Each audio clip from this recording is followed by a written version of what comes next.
好多人睇三國後半部，最中意睇諸葛亮同司馬懿正面對務。好多影視劇入面將兩個人塑造成棋逢敵手，諸葛亮算冇遺策，司馬懿步步驚心，雙方鬥智鬥勇，打出一場場精彩對戰。但如果翻開《三國志》原始史料，你會發現一件好反直覺嘅事。諸葛亮同司馬懿第一次真正大規模正面交鋒，就係第4次北伐，亦即岐山之戰。呢一場戰役並唔係演義入面充滿神機妙算嘅傳奇大戰，反而係一場圍繞軍糧、補給同情報嘅持久拉扯。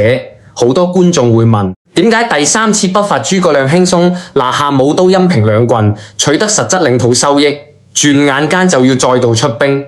岐山唔少人覺得諸葛亮急於北伐，勞民傷財，明明蜀國國力最弱，仲要不停主動出擊，係戰略上嘅失誤。呢個講法聽落好似合理，但放當時局勢入面就完全唔成立。首先，我哋要理清時間線。第3次北伐結束之後，曹魏朝堂上面發生好大爭議。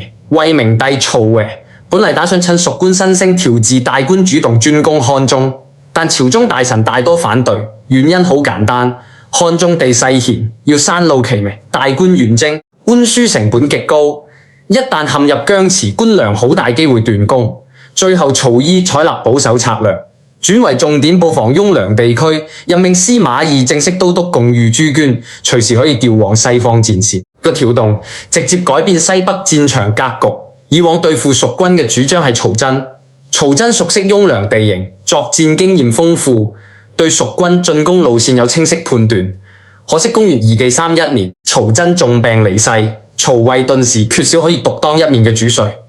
呢個情況底下，曹嘅只能啟用司馬懿調佢前往關中統領，將下費耀帶領一班老將砥礪諸葛亮。呢個消息好快傳入蜀地，諸葛亮準備揸住機會。曹真剛走，魏軍高層新舊交替，司馬懿初到關中，尚未完全掌控軍隊，同當地將領之間仲需要磨合呢個窗口期，就係蜀軍出擊最好嘅時機。除此之外，仲有一個關鍵因素。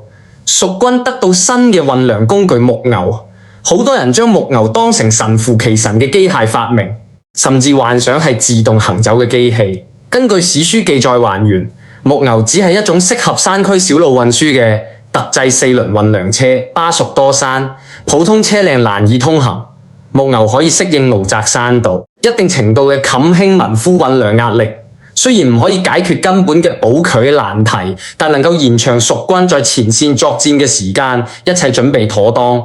公元延拜31年春天，諸葛亮再度率軍北上，卜岐山蜀軍出兵嘅消息傳到關中，司馬懿即刻召開軍事會議商討對策。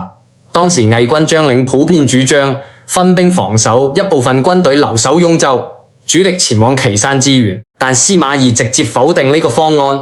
佢嘅理由好清醒，如果分兵之後前線兵力不足，無法抵擋，諸葛亮留守部隊又太薄弱，到時兩邊都守唔住，不如集中全部主力，一齊向西進發，尋找蜀軍主力決戰。魏軍一路向西行進，蜀軍見魏軍援軍抵達，並冇急於發起猛攻。諸葛亮好清楚，蜀軍最大弱點永遠係軍糧，最有利嘅打法唔係強攻堅城，而係搶奪敵方糧食。爛勢上計呢，一帶係曹魏重要麥田，麥子即將成熟，如果可以搶收呢一批麥，蜀軍軍糧壓力會大大緩解。於是諸葛亮分出一支軍隊進攻岐山堡，牽制守敵，自己親自帶主力直奔上洮。當時鎮守上洮嘅魏將係費佑同戴陵，手上只有4000兵力，兩人打算閉城堅守，等待司馬懿大軍到嚟。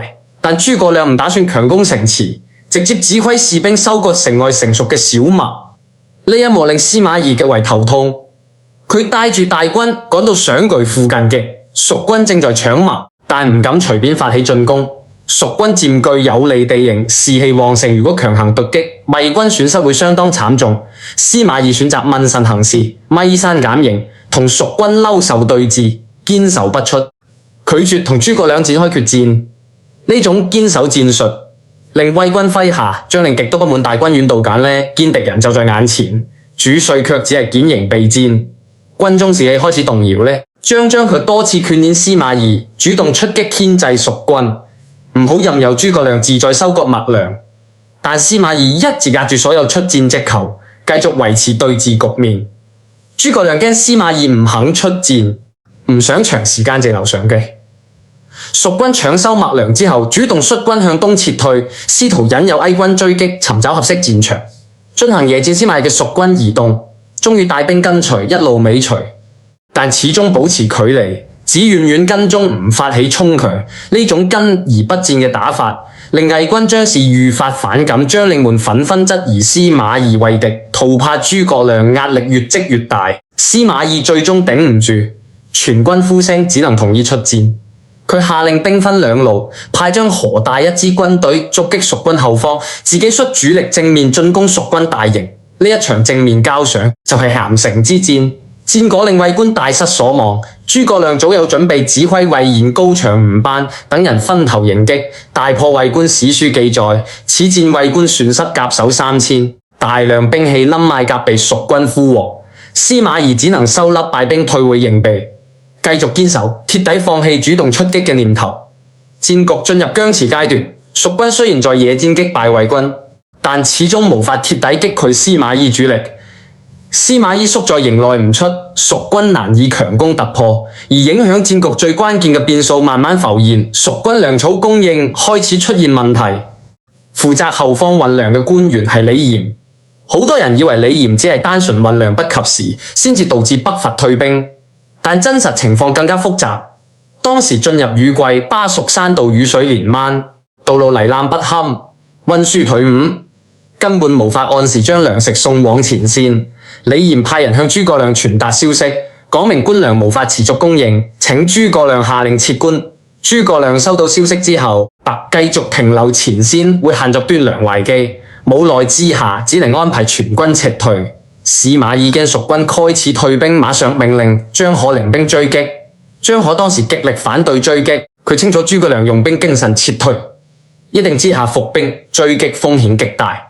但司馬懿強行下達命令，堅持要求張可領兵出動。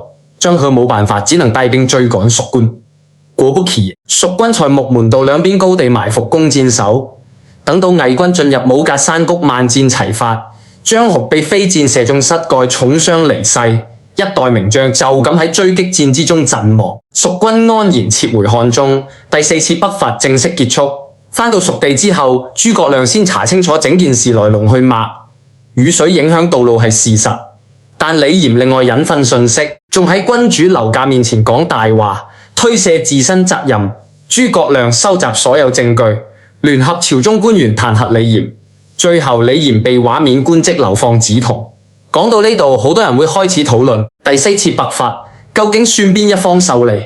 如果單睇野戰對決，尋城一戰蜀軍擊退，魏軍主力修蓋上告墨子，撤退過程切伏，射殺張許，軍事層面收局唔守戰果。但從戰略目標嚟講，諸葛亮想要奪取靈西打通涼州嘅目標並冇實現，最後因為軍糧問題被迫退兵，冇佔領新領土。反觀司馬懿正面野戰，輸咗一仗，損失士兵，仲損失大將張鼃，但佢成功守住關中核心區域，阻止蜀軍擴張，以堅守消耗嘅方式逼退諸葛亮，亦都係呢一場戰役令司馬懿摸透諸葛亮嘅作戰模式。蜀軍善於野戰，但補給上限太低，最難持久作戰。自此之後，司馬懿確立一套專門對付諸葛亮嘅核心戰略，不與蜀軍野戰決戰，平直堅城防線消耗，等待蜀軍糧盡自動退兵。